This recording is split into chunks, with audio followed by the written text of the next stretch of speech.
Let's hem some jeans today. If at all possible, get the person who wants them hemmed to first pre-wash them and then pin them to the length they want. That is the most certain way to succeed. And I've been fortunate today. The person asked for them to be 3 inches shorter, so I can just go with that. If they insist on giving you an inseam length that they prefer, measure downward from the point that the scissors points are indicating. When there's a felled seam, as there is in the crotch of jeans, that is where the manufacturer usually has measured from, and it comes out more accurate because of the way a felled seam lays on the body. Everyone wants their jeans hems to look as much as possible like the original, so that's what we're going to do together today. But sometimes they are exacting enough that they want that little fade mark indicated by the arrow, and I always refuse to do it, although there is a way. The way to get it is by washing the jeans by hand, wetting that area, and rubbing it with a pumice stone. It's part of the pre-washing process in the manufactured product. I refuse and tell customers it just has to be achieved by wear and tear and washing because it is so easy to overdo it and damage the jeans. And as a professional, there's no reason you should put yourself in that position.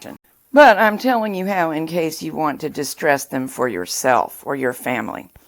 This is what a nicely done jeans hem will look like after stitching, before pressing or washing or drying, and it will gradually come to have that wear and tear and weathering around it as the jeans are washed and worn.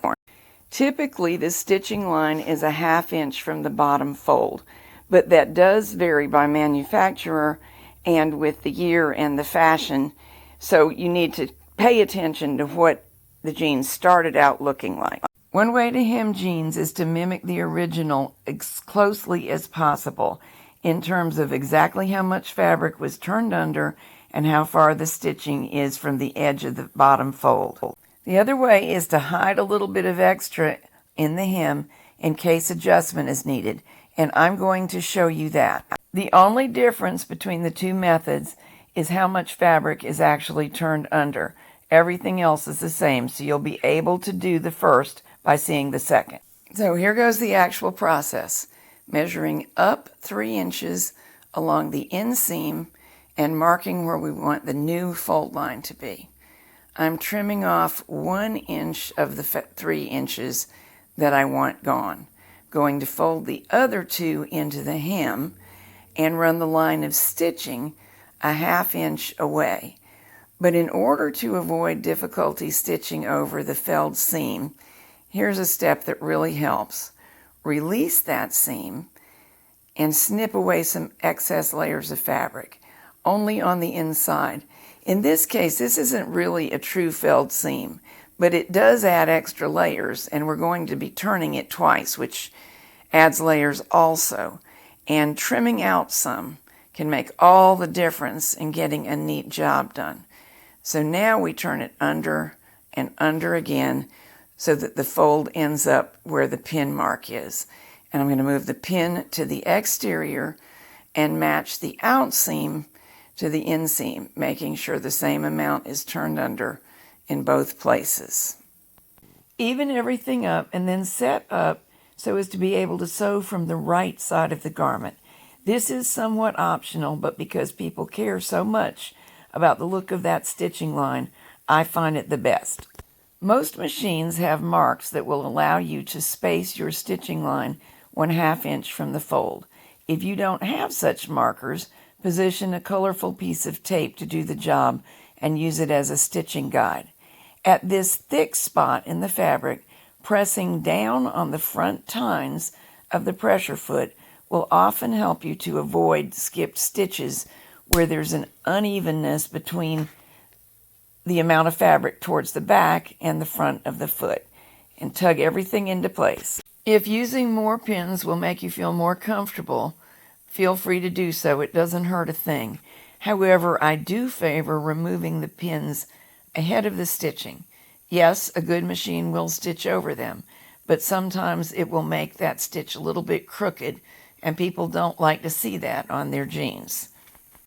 At the second seam, usually it's not quite as thick and bumpy as the first, but it's still very helpful to push down on the front tines of that pressure foot. Continue sewing all the way around, running the folded bottom along the line that indicates that the stitching line will be a ½ inch away, and overlap the beginning and ending stitching. It has to be done somewhere, and then back tack, and that's why we choose the inseam to begin and end. That is the least conspicuous spot. Always remember there will be 4 threads to trim: beginning and ending bobbin thread and beginning and ending needle thread. Trimming them all as close to the fabric as possible makes the neatest possible finish. Now the stitching line is about ½ inch from the real bottom of the garment, and also about ½ inch from the top of the turned under fabric on the inside of the garment. So that's how we've hidden a little bit of possible adjustment should it be needed. And it really does not show from the outside. So if you feel that you need that wiggle room, that's where you put it in. And most people will never even know or care. A few people do, or sometimes you simply don't have enough to do it this way. And in those cases, stitch really close to the edge of the folded under fabric. If you continue to have trouble with skipped or uneven stitches around the seams, in spite of pressing down on the front of the foot, here's another trick. Use something to make the space underneath the back and the front of the foot even. In this case, I used the fabric that I just trimmed off the bottom of these same jeans, and that can work very well. So can a piece of cardboard, and at one time there was even a little plastic thing manufactured called a Gina-majig. That piece of hem was just a spacer. I did not sew through it. Another thing people really care about in their jeans hems is that the thread be the same color as the original, and that is a little bit easier said than done. There are some manufacturers who make something called blue jean gold, which would lead you to believe that was one distinct color. In fact, it is not. Both manufacturers of clothing and of thread just use the term and don't necessarily dye it the same every time.